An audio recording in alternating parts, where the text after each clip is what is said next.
Hello, everybody, and welcome to episode 9 of the Spotlight on Strategy series, Breakthrough Tactics to Thrive in Business and Life. Today, we are talking about performance management and how this tool, techniques, and tips can be just supercharge your business and your life, because it really helps you understand and align to your strategic framework, helps you understand where you need to pivot, when you need to pivot, and most of all, helps bring that holistic perspective to the table with regard to what metrics, what measurements, and how can you drive your business forward on all cylinders. Again, I'm Dr. Rhonda Farrell, CEO and founder of Global Innovation Strategies, and I'm a transformation strategist helping you and your business thrive. I have over 30 years of international consulting and coaching experience across commercial, government, nonprofit, and community groups, and I know that we can help you and your business get to the next level. When we think of performance management, it's really the art and science of measuring what matters most to you and your business. So when we're crafting these metrics and these measures, we want to be thinking about what is the impact we want to be having out in the ecosystem. So we look externally, and then we want to say, what is the impact that we want to be having internally to our organizations, as we also may be fielding and growing our organizations in parallel to a maturity model that we've taken on to make sure that we are, for lack of a better word, firing on all cylinders across people, process, and technologies. The next aspect we want to look at, the next facet of your diamond, is really value. And here is much more quantitative, focused in nature. Are you hitting scope, schedule, and budget related targets? Are you driving operational efficiencies? What is your quality trend line looking as you're maturing, harnessing the different initiatives that you're working on internally and externally? And then what is that risk minimization? So value, much more quantitative metrics and measures. Impact, much more qualitative. So here in the impact area is really designing to fully understand in your strategy and your mission and the initiatives that you're feeling, are you hitting the mark with regard to client and customer satisfaction? Are you creating the societal impact that you're wanting to make? Are you creating the environmental impact that your organization wants to make? And then also we're looking here as we're fielding metrics and measurements in our organization, typically through the lens of a maturity model. We want to move from level 1 to level 2 to level 3, level 4, 5, whatever that looks like in particular for your organization based upon the model you've taken. But when we look at impact, we really want to ensure that there's synergies, there's cohesion, there's integration across our KPIs, our OKRs, our other metrics that we're using to gather data on a larger scale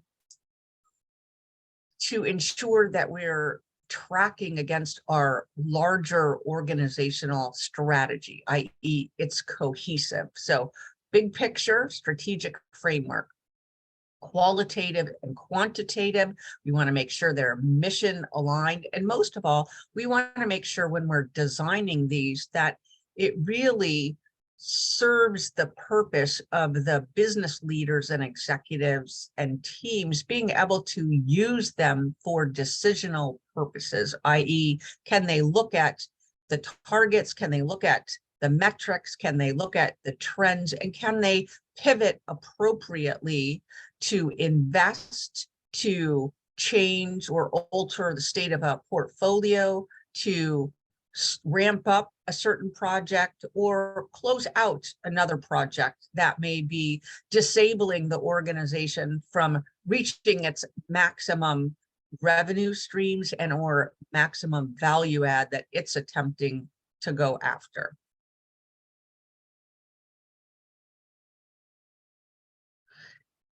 We look at two things as we're discussing what's right in the area of performance management, and that's right people and right action. PMI and PwC have really done a lot of studies on organizations that are looking at how PMOs are outperforming others. We have a large amount of statistics that show how projects fail, why they fail, what they might not be taking into consideration. And so these studies really want to look at how PMOs are innovating across this performance management space to put metrics up on the board and take measurements that really allow them to show that more holistic success model, right? So we looked on the last slide about impact and value. Typically in, I'll just say, legacy PMOs, we're only focused on the quantitative, right? But that doesn't tell the whole story of success. And if we leave off the qualitative or the impact, we're not really able to cohesively understand what the successes are for that particular project, for that portfolio aligned to the PMO. And so what PMI and PwC are really focusing on is this broader examination and look at performance measurement aligned to PMO maturity over time in order to drive successes higher and at a greater level. And so they advocate for taking a very sharp view of less is more with regard to the key metrics that you're tracking, and that the frequency of measurements and the automation behind the measurements is going to be key. So we look at A, effectiveness, and B, enablers. In the effectiveness area, again, most organizations, especially those that are fielding successful PMOs and that are wanting to mature that over time, have really expanded their view of what a metric looks like. So now we've not only included KPIs, we've included OKRs. So key performance indicators and organizational key results. We'll talk in the next slide, really the difference between those two, but no, again, that's inclusive of qualitative and quantitative, inclusive of the growth and progression and maturation of the strategy and the initiatives that you put in place to operationalize that strategy. And then we look at both of these to better understand the success of our portfolio and our PMOs. In the next segment, enablers, what we're trying to do is we're trying to get and gain a more holistic view of the organization across the organizational units. So we want to be thinking, as we're re-examining what our performance management metrics are, what are the key personnel we want involved in the design, implementation, and maintenance of those? And really part of the study was advocating for bringing a more holistic suite of people into the conversation to understand how the various organizational and functional units and initiatives within that portfolio have synergies or work together, have cohesion, and what's the ideal metric to be able to measure across what would sometimes look to be disparate operational units. So bringing the right people to the table, developing, refining, and testing metrics together, and understanding how that provides fodder for the executive team and the board to be able to make key pivot and or investment decisions. And then last is, and definitely not least, is the technologies underlying that, right? So if we live in the land and time of data, we look at analytics, we're looking at dashboarding, we're looking at scorecard capabilities. We want to bring all of those to bear on this performance management area so that we can, again, collect, analyze, and visualize the real-time data and intelligence that creates an actionable outcomes for our teams and our organizations. Now, what's the opportunity space here? We've talked about it a little bit, and it's really through the research and through our work with organizations from a strategic standpoint. It's all about alignment to your strategy. So you have a layered approach here. One is your strategic framework and the maturation thereof. Second is the operationalizing of that strategic framework with regard to your goals, objectives, initiatives, the portfolio of offering, again, that innovation portfolio of that which you're fielding. So we need to bring together the qualitative and the quantitative. And then layered on top of that is your organizational maturation according to whatever models you're using and incorporating in your particular line of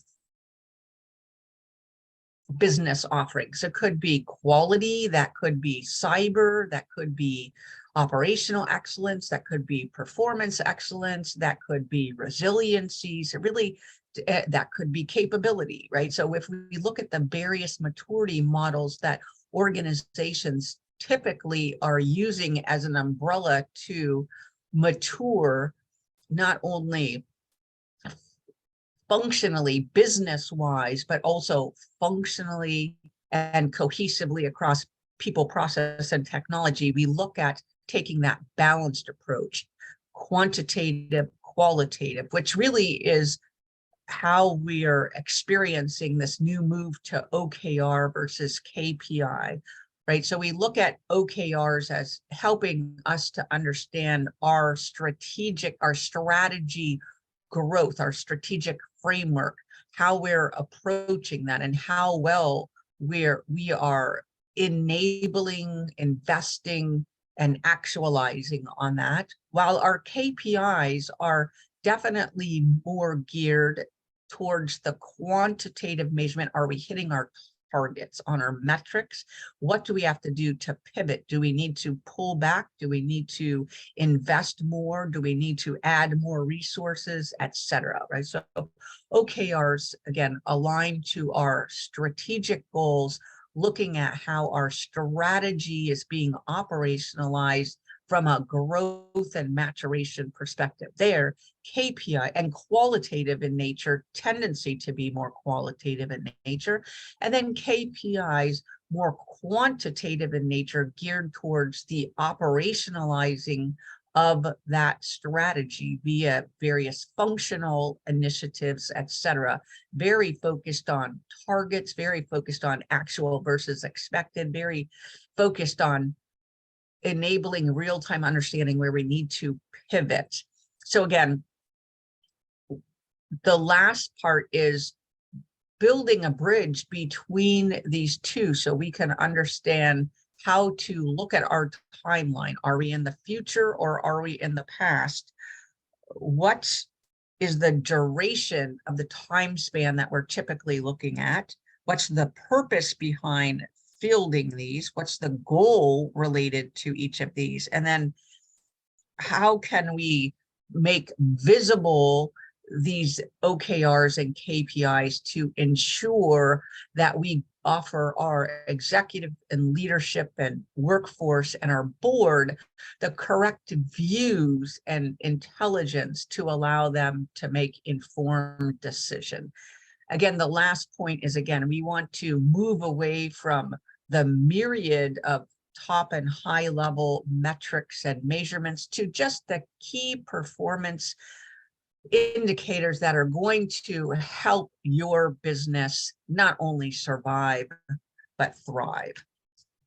The last point I want to make is really about this research that's going on and has been published, is about how we get creative around the measurements. And I mentioned that a few slides ago, and that's really about who are we bringing to the table to discuss this? What is the backgrounds? What is the basis for those metrics and measurements?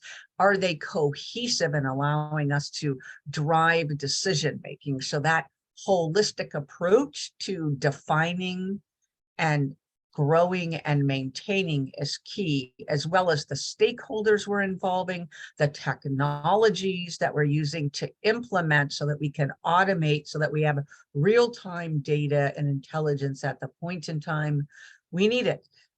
So we look at melding qualitative and quantitative to get outcome-based measurements at both the strategic framework and growth standpoint, as well as the operationalization of the strategy and the mission. We want to look at consciously collaborating across the organizations, and also looking externally, right? Sometimes we don't know what we don't know, and we need to look at how other organizations are moving forward in this area, as well as what most important to our clients and our customers. So through conscious collaboration with our stakeholders, with our clients, with our customers, and within our ecosystem, we get a better understanding of where we can move the needle forward. Next is investing in enabling technologies. Again, analytics, dashboards, scorecards, automation, visualization, all of those tools, techniques, and technologies help our organizations get a real-time pulse of what's going on, and that allows us to pivot and course correct at a much faster rate. And then last but not least is taking this wider lens of success. Again, PMI and PwC looking at that PMO portfolio of metrics and measurements of what constitutes success, melding qualitative and quantitative to get a better understanding of where our projects and our programs currently are at, so that our leaders can make much more informed decisions.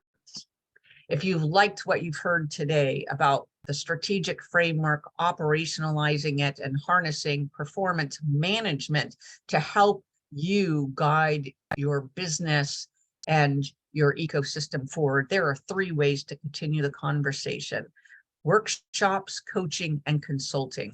Again, I, both as the CEO of Global Innovation Strategies and our larger ecosystem we work with, want you and your business to thrive. So we invite you to book a consult today at Global Innovation Strategies. You can reach us at www.gblinnovstratllc.com or at ceo@gblinnovstratllc.com. We thank you for your time and attendance today, and we look forward to talking about more Spotlight on Strategy topics next Wednesday, and hope that you'll join us again.